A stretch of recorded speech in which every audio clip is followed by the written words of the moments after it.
Hello everyone and welcome back. October has already begun and so we're all stressing over the October-November 2023 series of the CIE examinations. Now, of course, that's stressful, so it's about high time we continued on with the May-June 2023 series of Physics AS level past papers. And currently we're attempting paper 2 variant 2 question number 6. So far, we have already attempted questions 1 up to 5 in separate videos, so I strongly encourage you to check those videos out first so that you catch up to us. So that now, once you're done with that, we can proceed forward. So, let's begin. So here is question number 6, part A, that says the following. The current in a filament lamp decreases. State and explain how the resistance of the lamp changes. Now, here we have to remind ourselves step by step of what the effect of a decrease in current is. Now, so we can first make kind of like a flow chart on the side before we actually put our words in this expression. That actually helps you attempt these questions very quickly. So let's first write that flow chart roughly. So we're told that the current I is decreasing.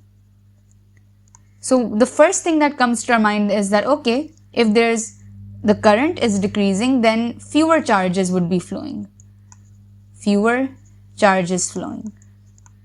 And if fewer charges are flowing, then the amount of work done across the filament lamp is decreasing, right? So work done in the lamp decreases since there's not many charges that are flowing anymore.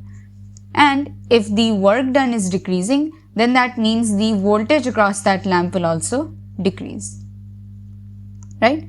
Now, when you conclude this, that the work done across the lamp is decreasing and therefore the voltage across it is decreasing, that means the lamp won't heat up that much anymore. And so, its temperature will actually decrease.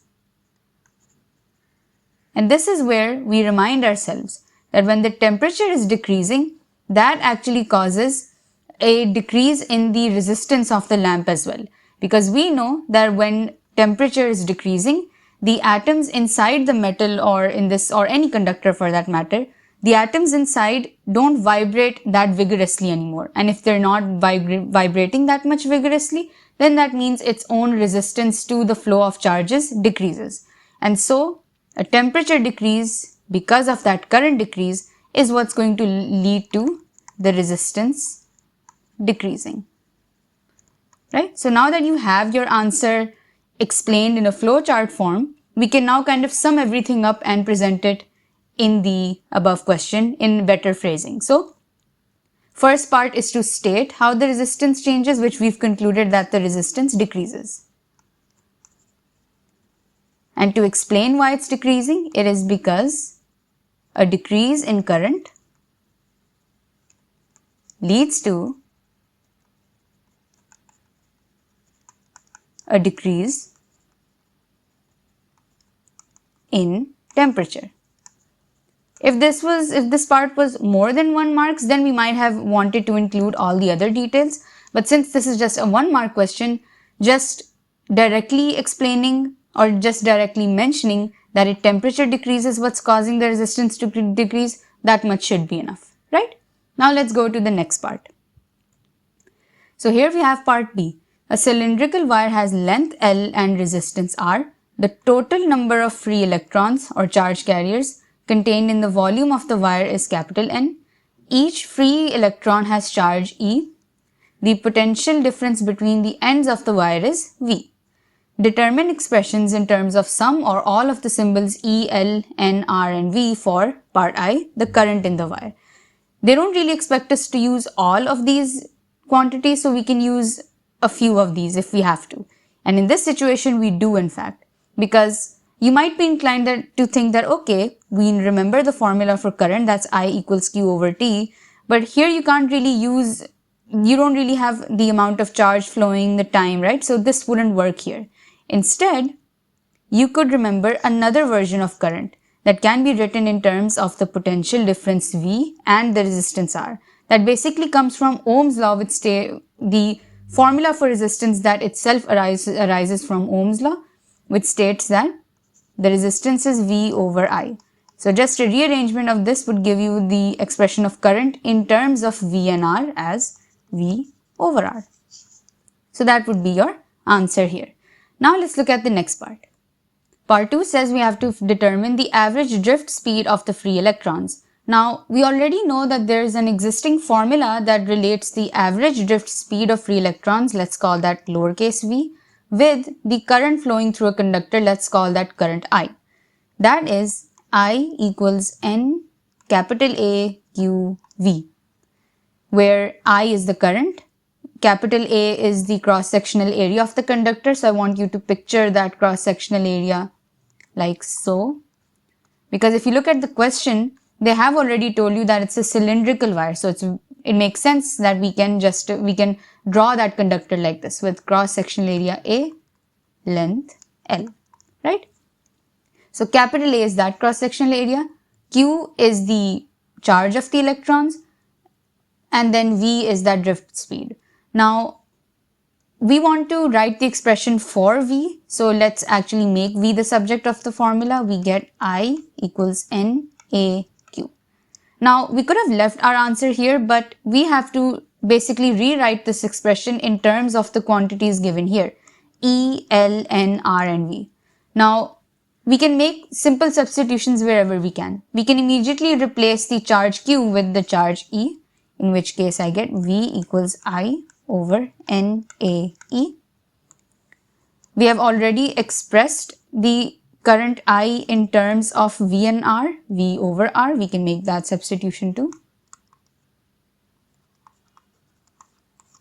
I'm just writing it in separate brackets just so that it gets less confusing and easier to manipulate. Now what the last thing that's left that needs to be dealt with is this lowercase n. Now this lowercase n isn't just the number of some electrons, it's specifically the number of electrons per unit volume. That is it, that's basically it by definition. In which case we can represent the lowercase n by writing it as the total number of electrons capital N, which is presented here, per unit volume. So just to avoid confusion with the V already written for the potential difference, I'll just give it a slightly different notation like so. That's volume. Now, this volume is in particular the volume of the conductor or the volume of this cylinder. And I can represent it as the cross-sectional area, which is just the base area times its height L. So let me rewrite this as N over capital N over capital A times capital L. Now I can make the simplification right here and I get drift velocity is V over R divided by capital N over AL times capital A times E.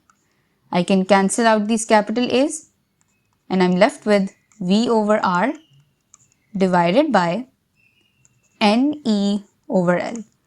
So now it's just a matter of taking the reciprocal, multiplying the numerators, the terms in the numerator and the terms in the denominator together, and you get your final answer to be VL over RNE. And that is your final answer, which is the final expression for the drift velocity. Now let's move to the next part. The average time taken for a free electron to move around the full length of the wire. Now, we can always use basically the values or expressions that you have already written in the previous parts. We have been given the drift velocity V as VL over RNE, right? Now, as a side note, we also must remember, and I'll write it here, that the drift velocity itself is expressed as an average drift velocity, right, or drift speed, which means that's basically the average distance covered by the free electron divided by the average time taken. So it is this average time taken that we wish to find. Now, when it comes to the average distance that the electron is moving, they have already mentioned that in the question. If you read the question again, the average time taken for a free electron to move along the full length of the wire, this full length of the wire is referring to capital L, which is the length of the wire, and that is the average distance being covered, and the time we wish to find is just t. So if I want to find this time t, making it the subject of the formula, it's basically L divided by the drift velocity. I already have my expression for the drift velocity, so let me plug it here. L divided by VL over RNE. Taking the reciprocal gives us Rn, oh my bad, this is capital N, not lowercase n, E over VL, L cancels out and you're left with Rne over V. And that is your final answer, right? So I hope you were able to follow along. Give this question a try yourself too, and we'll meet next time for question number 7. Thank you.